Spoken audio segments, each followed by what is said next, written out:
Honnêtement, quand cette information a commencé à circuler, j'ai eu ce frisson que seuls les grands tournants de l'histoire du Real Madrid provoquent. Pas un simple bruit de couloir, pas une rumeur comme les autres. Non. Une de ces secousses qui vous font comprendre immédiatement que quelque chose est en train de bouger au sommet de la Casablanca. Parce que selon des sources proches du club, Florentino Pérez serait en pleine négociation pour faire venir Jürgen Klopp sur le banc du Real Madrid et remplacer Álvaro Arbeloa. Oui, vous avez bien entendu. Et je vais vous le dire franchement, si cela se confirme, on ne parle pas d'un changement d'entraîneur. On parle d'un séisme. On parle d'un pari monumental.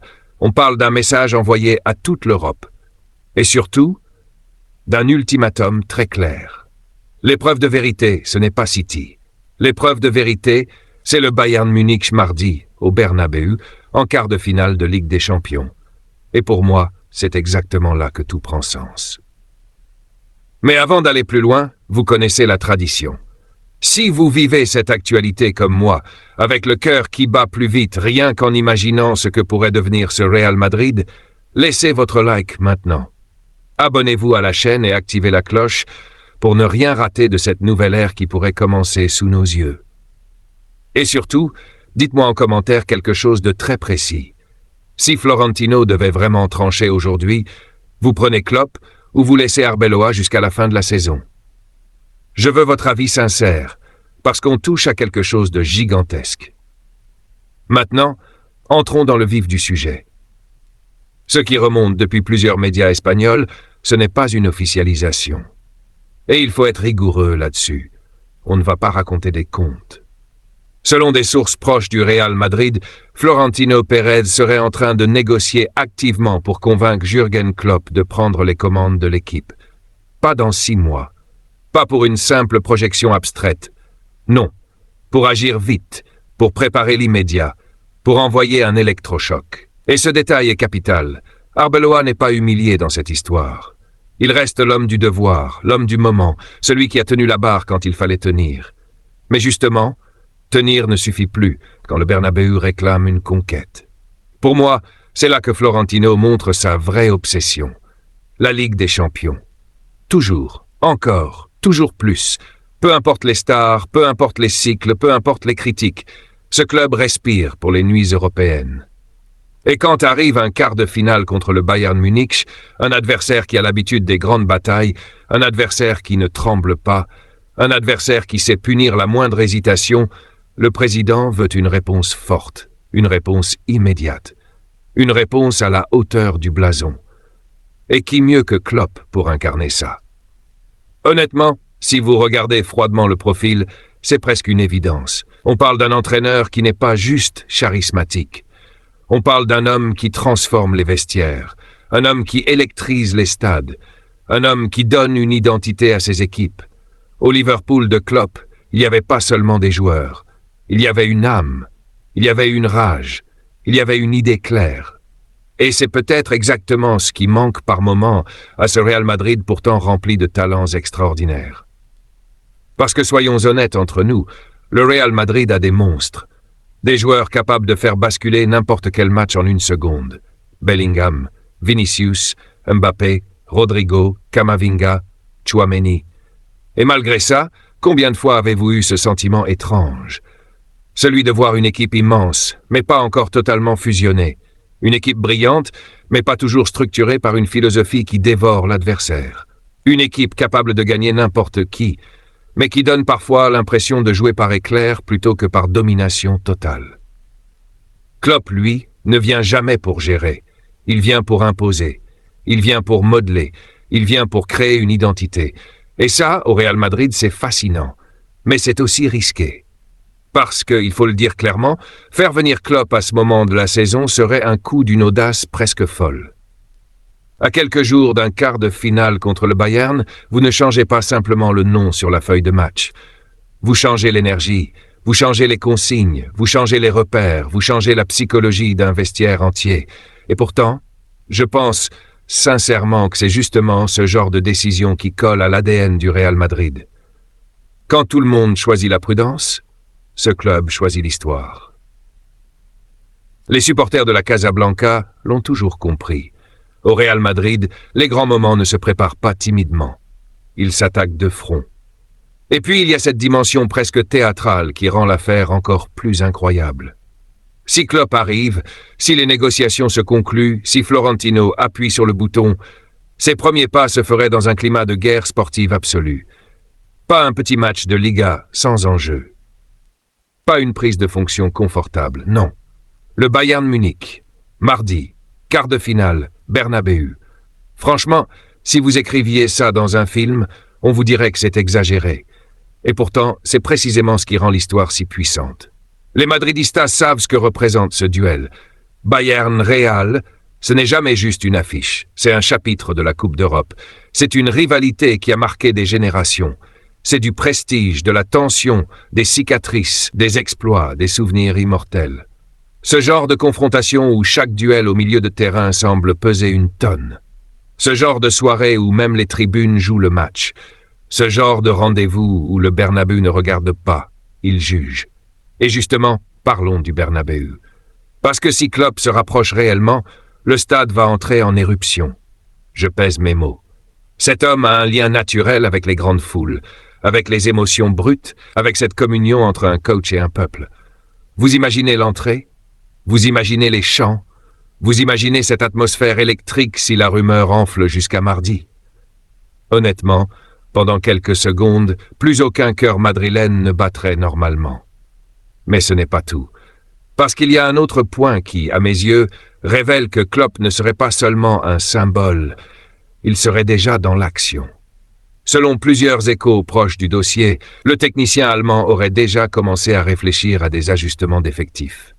Et là, attention, on touche à quelque chose de très sensible. Le premier signal, c'est ce fameux intérêt pour un retour rapide d'Hendrick. Et je vais vous le dire sans détour, si cette information est vraie, elle me paraît extrêmement cohérente. Pourquoi? Parce qu'Hendrick, dans l'imaginaire de Klopp, c'est presque un prototype. Jeune, féroce, explosif, capable de courir, presser, attaquer l'espace, répéter les efforts, mordre chaque ballon comme si sa carrière se jouait à chaque action. C'est exactement le type de joueur que Klopp adore façonner. Les Mérangs le savent, un talent comme Hendrick ne se résume pas à des statistiques. Ce n'est pas juste un gamin prometteur, c'est une énergie brute, une matière première qui peut devenir de l'or dans les mains d'un entraîneur qui aime les attaquants agressifs, mobiles, imprévisibles. Et si Florentino veut vraiment séduire Klopp, lui montrer qu'il aura les clés du projet, alors répondre à cette demande serait un message fort.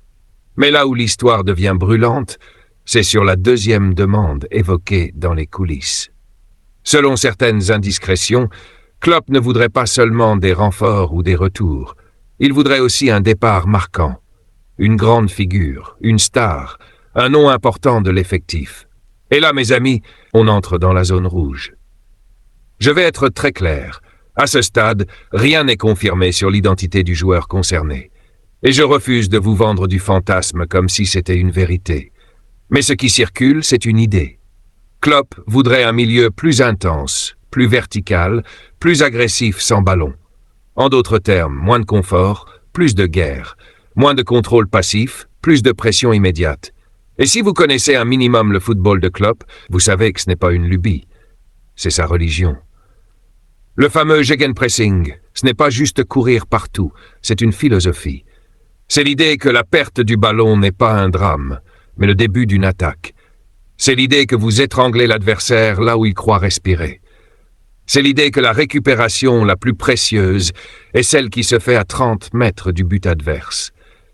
Et pour ça, il faut des joueurs prêts à souffrir ensemble. Des joueurs qui acceptent le sacrifice. Des joueurs qui n'ont pas seulement du talent, mais du feu dans les jambes. Et là, je vais vous donner mon ressenti personnel. Certains joueurs du Real Madrid seraient sublimés par Klopp, et d'autres seraient immédiatement mis face à un miroir impitoyable. Bellingham.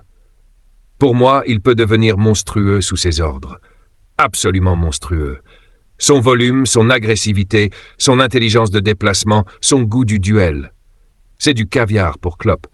Avant de plonger dans la suite, je vous le dis franchement, si vous aimez ce genre de récit où on vit l'actualité du Real Madrid comme une vraie nuit européenne, abonnez-vous maintenant, laissez votre like et surtout, restez jusqu'au bout parce que ce qui se joue ici dépasse largement une simple rumeur de mercato. On parle d'un possible basculement de pouvoir dans le vestiaire, d'un choc psychologique avant le Bayern et d'une décision qui pourrait redéfinir l'identité même de cette équipe. Et je veux vous poser la question dès maintenant. Si Klopp arrive, vous êtes prêt à voir une légende ou une star importante perdre son statut pour relancer le Real Madrid? Parce que c'est exactement là que le débat devient brûlant. Là où l'histoire prend une dimension presque irréelle, c'est que selon les sources proches du club, Florentino Pérez ne réfléchirait pas à Jürgen Klopp pour préparer l'avenir tranquillement. Non. L'idée serait de lui donner un poids immédiat, une autorité instantanée, une influence réelle sur le groupe à l'instant où le Real Madrid s'avance vers l'un des matchs les plus lourds de sa saison. Mardi, au Bernabéu, face au Bayern Munich, en quart de finale de Ligue des Champions. Et pour moi, c'est là qu'on comprend la logique de Florentino. Il ne veut pas seulement un entraîneur. Il veut un choc. Il veut une secousse qui réveille tout le monde. Parce qu'on va se dire la vérité entre nous, ce genre de rendez-vous ne se gagne pas seulement avec des schémas tactiques. Ça se gagne avec un climat, avec une tension, avec une énergie, avec ce sentiment que quelque chose d'énorme est en train de se jouer. Et s'il y a bien un homme capable de transformer un simple avant-match en tempête émotionnelle, c'est Klopp. Son charisme, sa manière de parler aux joueurs, sa façon de rendre chaque duel presque existentiel, c'est exactement le genre de force que Florentino adore injecter quand la pression devient maximale. Maintenant, allons au point qui brûle toutes les lèvres. Quelle est cette fameuse grande star qui pourrait être poussée vers la sortie si Klopp prend réellement la main? Je vais être rigoureux avec vous. Aucun nom n'a été officiellement confirmé. Et je refuse de vous mentir en prétendant qu'un dossier est bouclé, alors qu'il ne l'est pas. Mais si on lit entre les lignes, si on analyse la philosophie du coach allemand, si on regarde les profils du vestiaire, alors oui, il y a des noms qui ressortent avec insistance. Le premier nom qui alimente forcément les discussions, c'est Dani Ceballos. Et je vais être honnête, si on parle purement de compatibilité de style, ça a du sens.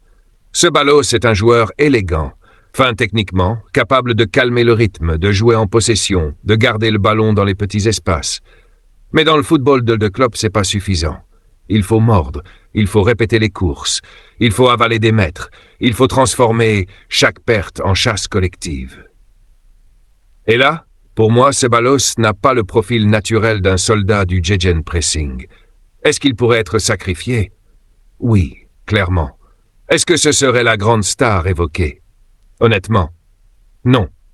Ce serait un départ logique, mais pas un séisme.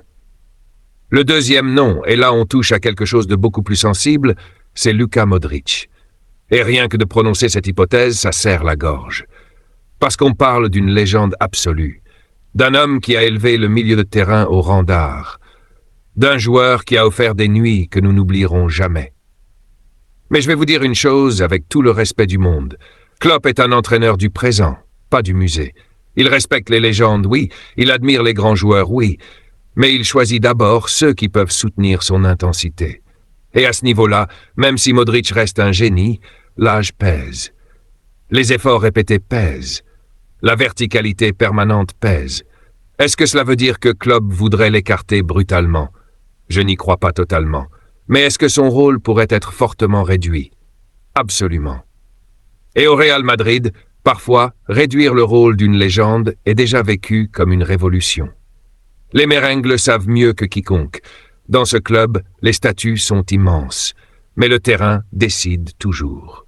Un autre nom a circulé dans certains débats, même si je trouve l'hypothèse plus fragile, Rodrigo. Et là, je vais prendre position. Pour moi, ce serait une erreur monumentale de penser que Klopp voudrait se séparer de Rodrigo. Pourquoi? Parce que Rodrigo, dans un système fluide, intense, basé sur les permutations offensives, c'est de l'or. Il peut partir d'un côté, repiquer, presser, jouer entre les lignes, attaquer la profondeur, se sacrifier sans ballon. C'est précisément le type de joueur que Klopp aime avoir dans une rotation de haut niveau. Donc si vous me demandez mon avis sincère, je ne crois pas une seconde que Rodrigo soit la cible prioritaire. En revanche, ce qui me semble beaucoup plus crédible, c'est que la fameuse grande star ne soit pas forcément la plus médiatique, mais la plus symbolique. Un nom respecté, un statut fort, un joueur qui représente une certaine manière de jouer que Klopp voudrait dépasser. Et là, toute l'attention est là. Florentino est-il prêt à laisser Klopp toucher à l'équilibre émotionnel du vestiaire dès maintenant? Parce qu'une chose est sûre, si vous donnez les clés à Klopp, vous ne pouvez pas lui dire ensuite « Mais attention, ne touche pas à ça, ne touche pas à lui, ne change pas trop ». Ça ne marche pas comme ça. Soit vous le prenez vraiment, soit vous ne le prenez pas. Et c'est justement ce qui rend le timing si fascinant. Le Real Madrid n'est pas dans une phase tranquille où l'on peut tout reconstruire doucement.